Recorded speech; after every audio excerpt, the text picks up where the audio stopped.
Don Berry, and this is another edition of CFBC Through the Years.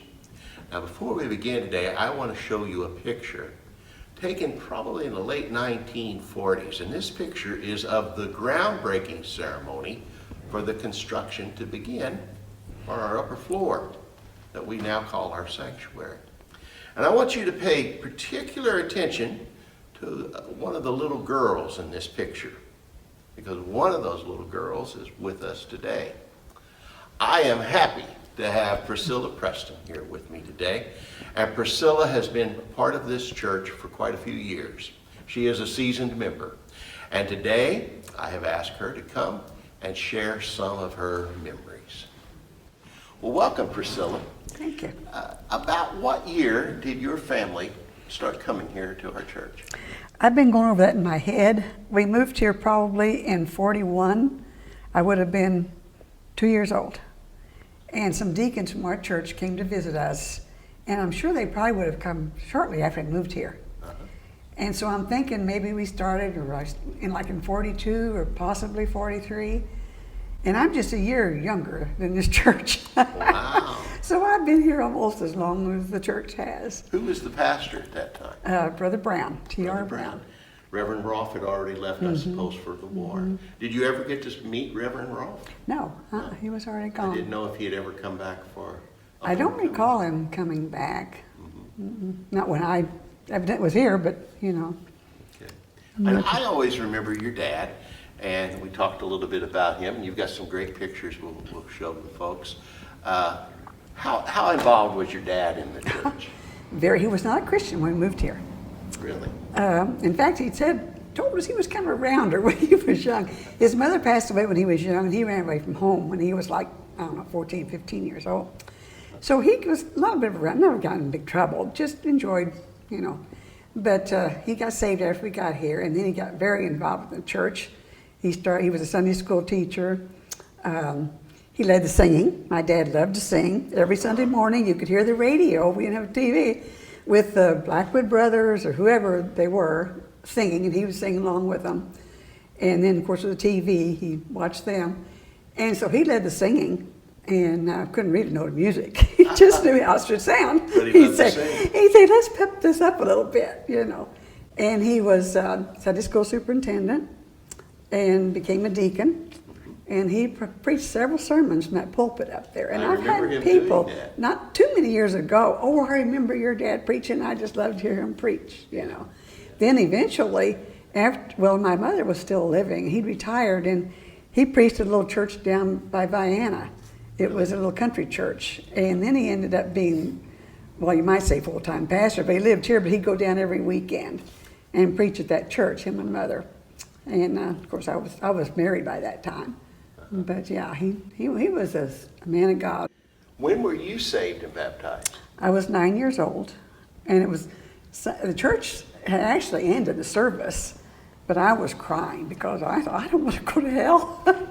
And so anyway, I was sitting with Glenda Sue Biggs, and so she took me by the hand, led me up to the preacher. He was still up front there, and so she's been crying. So we knelt on the front pew, and he started praying for me, and I just felt like a big weight lifting off my shoulders, even at 9 years old.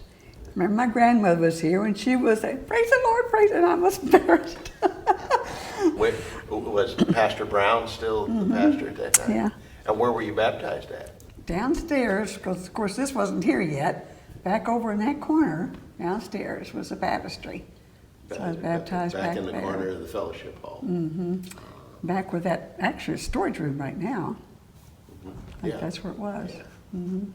And you told me a week or so ago a story about your sister Pat and Reverend Brown. Would you tell that to the folks? She loved him. And so we were standing and singing at one time, and I guess he was leading the singing because a lot of times the pastors did. And all of a sudden, of course, didn't have the steps to go up, and next thing Dad knew, she'd sneaked out and she had him by the leg. She was loving his leg. Or if he was sitting up there waiting to preach, she'd get up there and sit on his lap, and she just loved him. And he was kind. He was a kind man. That's pretty neat. What do you recall about the pastors that followed him, Reverend Young and Reverend Bunfield. Do you I have don't much really recollection of that? remember Bunfield. Was he here before Gent? Right before Reverend Gent, yes. He wasn't here that long, No. and I can't really call a lot about him. Mm-hmm. Of course, Reverend Gent I do. And my sister was real good friends with his daughter. And she'd come up here and they'd play in the church. And but I don't remember much about Bunfield. I really saw a lot of Brother Gent, as we all did. And then, of course, we had Brother Brookman, Brother Sledge. I remember them real well. And Brother Brookman's the one that married Byron and me. Oh, really? Yeah. Yeah. So I wonder when you two are going to get married. What year was that? I have to think. 95. 95. We were married 30 years before he passed away. That's wonderful. I love thinking about old times. Sometimes you get a little teary-eyed. Oh, I know it. I know it. You raised some great kids, too. Oh, I'm very proud of my family. I love seeing them all here, and your grandkids and great-grandkids. If I could get them all sitting here in at one time, we would fill half of the half the church. Yeah, oh, yeah. What about, and I remember well your brother Ed Griffin. Ed was a deacon here. What do you have to tell us about him? Well, Ed strayed away from the church for a while, like a lot of, young people do. And so then he finally, and I don't remember how he got started coming back, unless it's just talking to people at the church or whatever. And he started coming back to church, got very involved. And he had bus ministry. Yes. And I guess that was our first bus ministry, unless we had one when I was really young and didn't remember it. And he was very faithful with that, and had a big bus ministry eventually. And then, of course, he became a deacon, and so he was very, very faithful in church. And I was so proud of him when he came back. Church is just a big part of our life. It has been since our parents started. Yeah, 2 years old. Yeah. And you mentioned Byron a while ago, and I remember Byron so well. I got to work with him in mental health and got to be good friends. And I remember him putting together Parsonage B down there. Oh, yeah. Do you remember those days? I sure do, because anytime he was doing carpentry work, I was a left-hand man, you might say. Although he had me doing mudding and taping, because we did it. 43 sheets we carried upstairs to do a bedroom and a bathroom. Wow. And he did the putting up the drywall, and he had me mudding and taping. I got pretty doggone good at it. Well, when you look back at this church and the many different people that you have touched your life and your life that has touched them, what do you recall as being your most memorable moment here? Oh, my word. Well, especially when I was saved. But then seeing my children saved, and getting more involved in church. And then some of the older members, like Mrs. McFadden. She was almost like a second mother. Had her in Sunday school and Bible school, and so she was a standout person in church. And I don't know, it's just so many things that I can't really pinpoint. Just being a member here and knowing everybody, those people. I knew there might be one or two that I don't recall, but in the windows? I remember those people. It's like family. Yeah. It is family. And most of them are gone now. Yeah. And so you think about those days. Sure.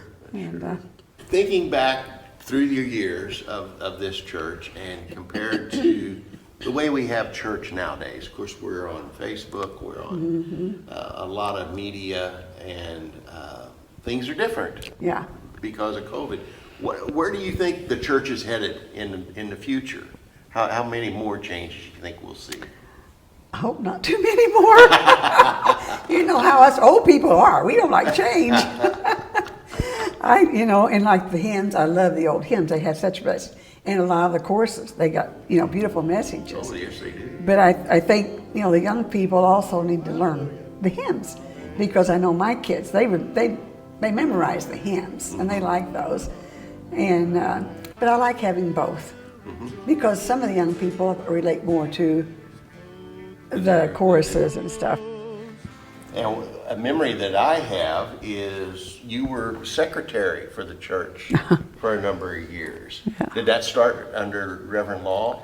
Yeah, he came to the house and asked me if I wanted to be his secretary. Uh-huh. I never had too many jobs. Every job I ever had, I was asked. I never applied for. But I said, well, if you think I can do it. He said, oh, you can do it. So the whole time he was here, which is what, 10 years? Almost 10 years, yeah.